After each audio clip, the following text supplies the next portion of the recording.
Olá, estudantes e professores do EJA, isso mesmo, né? Ensino de jovens e adultos do ensino fundamental. Hoje vai ser uma aula muito bacana, onde a gente vai apresentar um tipo diferente de número, investigar esse tipo diferente de número aí, que são as porcentagens, né? Então fica ligadão aí, abre já seu caderno, já deixa o lápis e a caneta em separado. Separa também sua calculadora, se você a tiver, pode usar a calculadora do seu celular também, porque hoje, como nós vamos trabalhar com um número diferentão, né, que são os números racionais, talvez você precise dessa calculadora para te auxiliar também. Mas não esqueça, né? Muito mais do que utilizar a calculadora é saber como utilizar a calculadora, tá bom? Tem alguns cálculos que, usando a calculadora, você vai ir muito mais rápido. No entanto, é importante que você saiba como calcular em sua mão também, para que você entenda, né? É mais importante entender o processo do que decorar o processo, tá certo? Bom, a gente vai começar como tem que começar. A gente vai começar lendo a nossa habilidade, ó. De olho na telinha aí, ó. É uma habilidade do 7º ano, é a habilidade 02 de matemática, que é resolver e elaborar situações-problema que envolvam porcentagem, como as que lidam com acréscimo e decréscimo simples, utilizando estratégias pessoais, cálculo mental e calculadora. Olha só que legal, hein? No contexto de educação financeira, entre outros. Os objetos de conhecimento, cálculo de porcentagens e de acréscimos e decréscimos simples. Você já deve conhecer essa ideia de porcentagem, né? Quando você vai fazer alguma compra em algum lugar, ou então você paga algum boleto atrasado, por exemplo, né? Sempre tem aquela ideia dos juros, da multa. Quando você vai fazer compras, tem aquela ideia do desconto à vista, né? Então é importante que a gente entenda o que isso significa. Beleza? Para a gente aprofundar mais nesse assunto, eu vou trazer para vocês um texto aí orientador que vai elucidar muita coisa, né? Porque através dessa discussão vai se tornar muito mais fácil a gente falar sobre porcentagem. De olho na tela mais uma vez. Então, o que está dizendo aí, ó?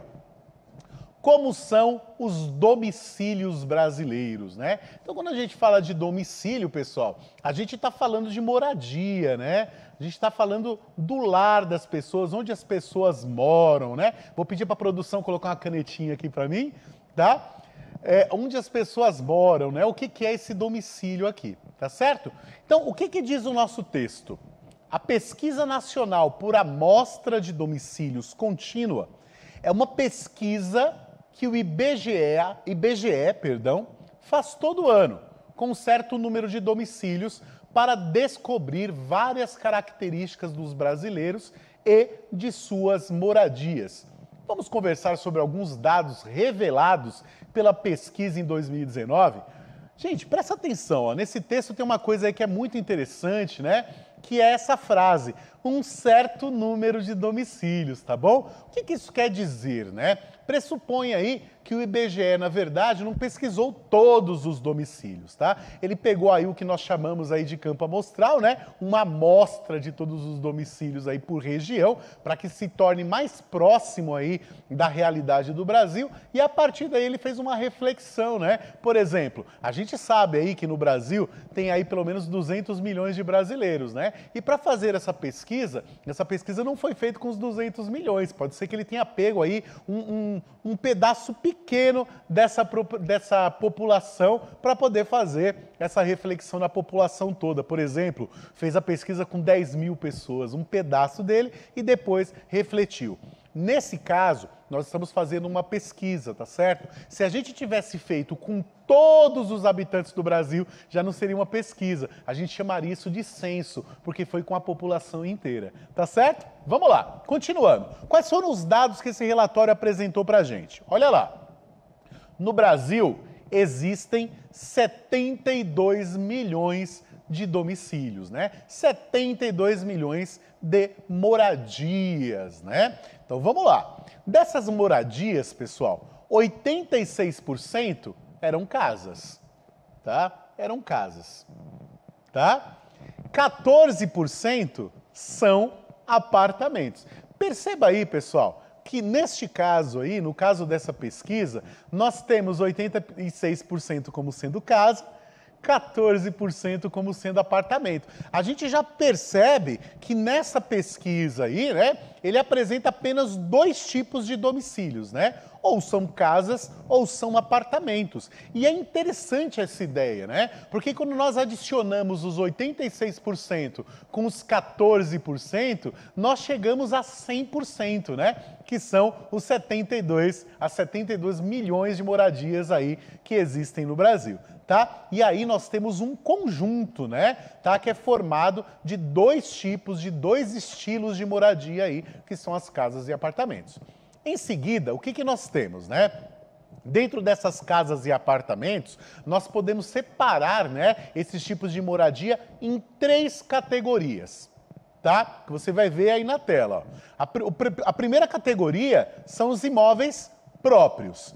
Ou seja, a pessoa que mora nesse imóvel, ela é proprietária do imóvel, a escritura desse imóvel está no nome dessa pessoa. Segunda categoria, imóveis alugados. Bom, a gente sabe muito bem do que se trata, né? Essas moradias aqui, elas pertencem a alguém, né? Elas pertencem a alguém e aí essa pessoa aluga para uma outra pessoa morar, tá certo? E aí, nós temos 9% que eram imóveis cedidos, né? Então, só para a gente entender, né? Nós temos os imóveis próprios. Digamos, eu moro numa casa que eu mesmo comprei, a escritura está no meu nome, tá certo? Então, nesse caso aí, 73% imóveis próprios, tá? Nesses 18% e esses 9%, que são as moradias alugadas e moradias cedidas, o que a gente entende? A gente entende que esses dois tipos de moradia têm donos, né? Os donos dessa casa, só que esses donos não habitam dentro dessa casa. Ou eles cedem para alguém, emprestam para alguém, ou seja, o pai emprestou para o filho, o irmão emprestou para o outro irmão e assim sucessivamente, tá? Ou então ele alugou esse imóvel aí para um terceiro, né? E todo mês ele recebe um aluguel desse imóvel. Nesses três casos aí que eu mostrei para vocês, os próprios, os alugados e os cedidos são três categorias que unidas formam 100%. Dá uma olhadinha aí de novo na tela. Olha lá. Se você fizer a adição aí dos 73%, mais 18%, mais 9%, vai dar 100%. Por quê, né, gente? A gente não pode esquecer que todas as vezes que nós queremos representar, né, de forma relativa, percentual, o total, a gente vai representar isso como sendo o 100%. Isso é muito curioso, né? Eu vou até grifar aqui, ó, circular, ó, esses dois conjuntinhos aqui. Um está falando do estilo de imóvel, né? E o outro no tipo de moradia da pessoa, se a pessoa é dona ou não desse imóvel. Esses dois grupinhos aí, em cada um deles você consegue chegar no 100%, né? Adicionando essas porcentagens aí. Muito bem. O que mais esse relatório nos diz, né? Muito interessante esse relatório. Olha lá.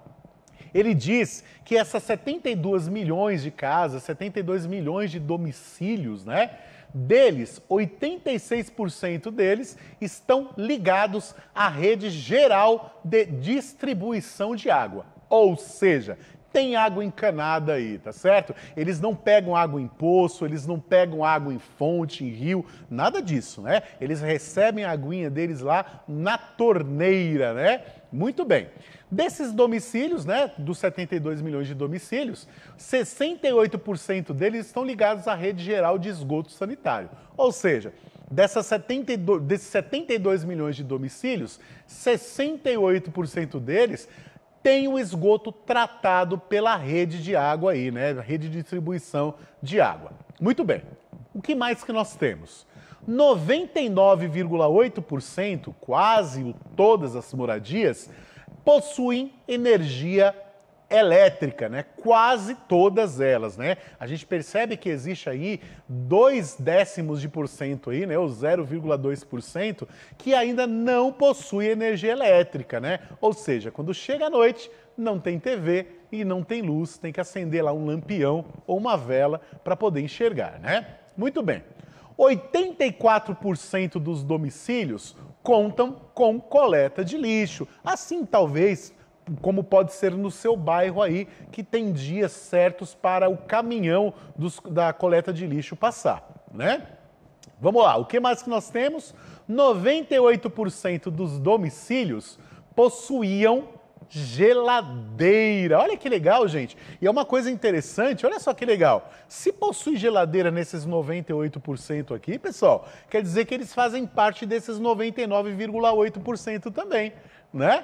Por isso que se nós adicionarmos todas essas porcentagens aí, você vai perceber que vai passar de 100%, porque um mesmo domicílio pode fazer parte de mais de um conjunto nesse caso, né? Olha que legal, né? Olha que, que informação e inferência aí eu consegui chegar através desse relatório. O que mais nós temos? Que 66% dos domicílios possuíam máquina de lavar roupas. Ó, esses 66% aqui, ó, também devem fazer parte desses 99,8%, né? Porque para ter uma máquina de lavar roupas, você precisa de energia elétrica. O que mais nós temos? 23% dos domicílios possuíam motocicleta e 49% dos domicílios possuíam automóvel. Gente, ó, uma casa que possui automóvel pode possuir motocicleta também, tá? Então, tome bastante cuidado com essa ideia, porque diferentemente da página anterior, né, onde eu circulei aí os conjuntos, se eu adicionasse os valores, daria 100%. Nesse caso, precisamos tomar muito cuidado, porque uma mesma residência pode fazer parte de mais de um conjunto, e por isso que ao adicionar essas porcentagens, a gente não chega ao valor de 100%, esse valor excede os 100% aí, tá certo? Muito bem. Visto esse relatório, né, analisado todas essas porcentagens, eu tenho certeza que você pode discutir com seus colegas e professor aí também na sala, que vocês conseguem chegar a outras ideias a partir deste relatório também. A partir de uma discussão, vocês vão até se surpreender com as informações, né, que vocês conseguem chegar a partir desses números aí. Beleza, vamos lá. Agora, o que nós temos aí? Nós temos uma atividade. Tá? E essa atividade é uma pergunta muito simples, né?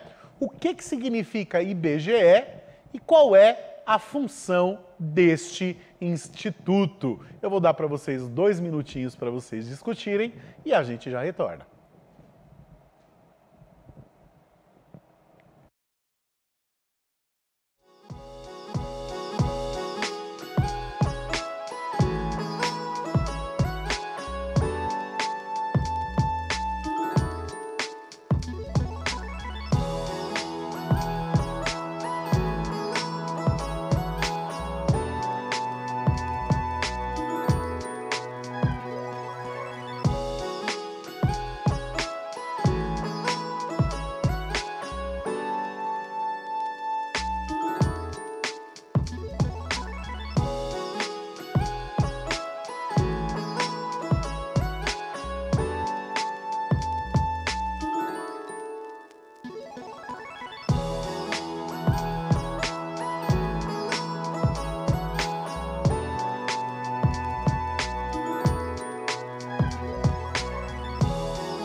voltamos aí. Tenho certeza que você teve uma discussão muito bacana aí com seus colegas a respeito do que é o IBGE, que você já deve ter ouvido aí na televisão, no jornal ou até mesmo na escola. Então, de olho na telinha aí, ó, nós temos uma definição do que é o IBGE e qual é a sua função, né? Olha lá, subindo.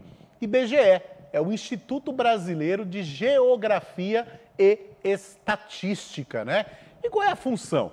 O IBGE é o órgão do governo federal responsável pela coleta, análise, estudo e divulgação de dados, informações oficiais colhidos no Brasil. Provavelmente, a pesquisa mais conhecida no nosso país realizada pelo IBGE seja o Censo Demográfico, que é o estudo estatístico de uma população, normalmente realizado de 10 em 10 anos. Olha que legal a palavra censo aqui aparecendo, né? Eu falei para vocês que existe a ideia de pesquisa e a ideia de censo, né? A pesquisa, a gente utiliza uma amostra da população, enquanto o censo, a gente utiliza a população inteirinha, né? Então, o nosso campo amostral, no caso do censo, é a população inteira. Perceba, gente, que a ideia do Instituto Brasileiro de Geografia e Estatística, note que a palavra geografia está aí no meio, né? Então, por que eu estou falando isso? Porque quando a gente fala de geografia, é preciso que a gente não tenha na cabeça que a ideia de geografia seria somente desenhar mapas, né? Perceba que esse instituto, ele fala sobre a população e sobre as características dessa população, fala também do território, mas fala de vegetação, fala de clima também, né? Então, a ideia de geografia é uma ideia muito ampla, inclusive também a ideia de estatística, né? A gente fala sobre muitas coisas sobre estatística, que vai falar sobre muitos percentuais aí que são relevantes para serem discutidos na sala de aula também, tá certo? Vamos lá, mais uma perguntinha para vocês, mais uma atividade, né? O que você entende por porcentagem, né? Então, gente, essa daqui eu vou responder junto com vocês, tá certo? Olha só, a palavra porcentagem, né? Se a gente dividir essa palavra em duas partes aqui, ó, porcentagem, né? Eu poderia falar que isso daí é para cada 100, né? Então, eu poderia escrever porcentagem para... Vou escrever aqui, depois eu vou subir a resposta, né? Para cada 100. Olha aí, que legal. Quando a gente fala de porcentagem, a gente está falando disso, né? Quando eu falo, por exemplo, 13% de alguma coisa, ele está querendo dizer que daquela coisa, se eu separar em bloquinhos de 100, cada bloquinho de 100 desses daí eu retiro 13, gasto 13, dou 13, perco 13, tá certo? Então é para cada 100. Vamos subir a respostinha aí, só para a gente ver? Só para a gente dar andamento? Deixa eu ver se eu consigo apagar aqui. Vou apagar toda a tinta, olha lá. O termo porcentagem deriva de porcento. Assim, por exemplo, 25% quer dizer 25 partes em 100. Ou seja, 25 sobre 100. Olha que legal como está demonstrado aqui, ó. 25 sobre 100 ou 25 centésimos, né? Que é igual a 1/4, né? Deixa eu comentar um pouquinho sobre esse 1/4 aqui, ó. Para vocês, ó. Eu tenho aqui, ó, 25 centésimos, né? Que é uma fração. E frações nós podemos, né? Não só podemos, como devemos, sempre que possível, né? Simplificar essa fração. Então, nesse caso aqui, eu dividi em cima e embaixo por 25, que deu 1/4, tá? Então, essas duas formas aqui, né? São formas de representar a porcentagem. Uma é o percentual, a outra é a fração e uma terceira que é o próprio número decimal, que consiste no quê? Dividir o número de cima pelo número de baixo, ou seja, dividir o numerador pelo denominador. Nesse caso, 1 dividido por 4 vai dar... Opa, tô colocando muitos iguais aqui, né? Deixa eu apagar aqui para vocês. Vamos lá. Então, eu posso dizer que vai dar 0,25. A própria leitura desse número aqui, ó, é 25 centésimos, né? Que remete a esta nossa fraçãozinha aqui. Beleza? Vamos lá. Continuando. O que nós temos mais aí? Escolha no texto pelo menos 4 números representados na forma percentual, onde aparece esse símbolo, e registre-os, né? Escreva-os. É possível transformar esses números que você escolheu em uma fração? Você percebeu aí, gente, que eu escrevi, né, um percentual aí na forma de fração e até simplifiquei, né? Então, olha só, em caso positivo, transforme-os. Explique com suas palavras como você realizou as transformações. Eu vou fazer o seguinte, gente, ó. Como é para a gente escolher pelo menos 4 números representados na forma percentual, eu vou voltar lá na página para vocês, ó. Para vocês escolherem aqui, ó, dentre esses 4, desses 4 aqui, ó, vocês transformarem na forma de fração na medida do possível. Vou dar 2 minutinhos para você e a gente já volta.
Olá, voltamos. Ó, eu escolhi 4 aqui também, tá? Talvez não sejam os 4 que você escolheu, mas vai dar pra gente ter uma ideia do que é pra fazer, tá certo? Vamos lá pra atividade? Olha lá.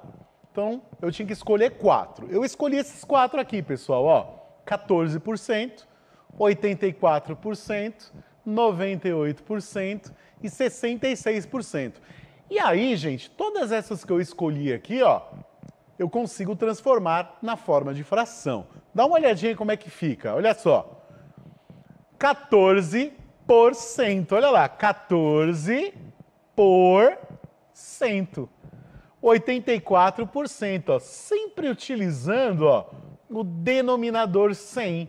Se eu colocar o denominador 100, é só colocar o valor da porcentagem em cima e aí a nossa porcentagem está transformada em fração. Note também que eu não simplifiquei essas frações, mas eu poderia, tá certo? Poderia transformar numa fração irredutível, dividindo em cima e embaixo pelo mesmo valor até não dar mais para dividir, tá certo? Então, para transformar a porcentagem numa fração, basta tirar o símbolo da porcentagem, colocar a barrinha da fração e no denominador colocar o 100. Tá certo? Porque isso indica que o todo foi dividido em 100 partes iguais, tá? Vamos lá, outra atividade aí, ó. Ah, olha só, a própria leitura do número induz a representação fracionária, por cento, que é dividir por 100, que foi o que eu acabei de dizer, né? Olha só, transforme em decimais os números que você escreveu em frações na atividade anterior, explicando como realizou as transformações. Então, eu já dei uma explicada para vocês em como transformar isso daí em números decimais, tá certo? Então, olha só, eu vou subir aqui a resposta dessas transformações, ó. Então, ó, o 14% virou 0,14, virou 14 centésimos aqui, ó. Olha lá, 14 centésimos. Aqui, ó, virou 84 centésimos, o 98% virou 98 centésimos e 66% virou 66 centésimos. Mas como foi que eu cheguei nisso? Como que eu consegui chegar nesse número decimal? Ora, o próprio nome já fala, né? 14%. Para chegar no 14%, o que eu fiz? Ó, peguei o 14 e dividi por 100. Perceba que ó, o 100 não cabe no 14, né? Então eu vou acrescentar um zero e vou colocar uma vírgulazinha aqui, aliás, uma vírgula aqui e acrescentar o zero. E aí eu vou fazer a continha, né? Quantas vezes o 100 cabe no 140? Cabe uma vez só. Uma vez 100 dá 100, para 140 sobra 40. Vou acrescentar mais um zero. Agora eu não preciso colocar vírgula, tá, gente? No número só tem uma vírgula, né? Não existe número com duas vírgulas. Quantas vezes o 100 cabe no 400? Cabe 4 vezes. 4 vezes 100, 400. Para 400, nada. Então a gente percebe que os 14% é igual a 14 centésimos. Veja só. Gente, a aula está chegando ao fim, tá? Mas não tem problema. O que nós vamos fazer agora? Discuta aí com o seu professor, né? Localize em artigos de revista, jornais ou até mesmo na internet outras porcentagens apresentadas aí em notícias, em gráficos, né? Que podem ser do IBGE ou de outros institutos também. Discuta com o professor e seus colegas aí qual é o que essas informações significam, o que essas porcentagens significam. E aí, gente, transforme em fração, transforme em número decimal, discuta aí possibilidades aí para tornar mais fácil essa divisão e eu tenho certeza que você vai curtir bastante, vai aprender muita coisa a respeito dessa forma de representação dos números racionais. Lembrando que todas as atividades que aqui foram apresentadas estão no Aprender Sempre, volume 3, né, do Caderno do Aluno, estão na página 75. Aliás, é o volume 1, tá certo? Para localizar esse material, basta você procurar aí, né, o site do Currículo em Ação, peça orientação do seu professor aí e curta bastante. Um cheiro, até a próxima. Tchau, tchau.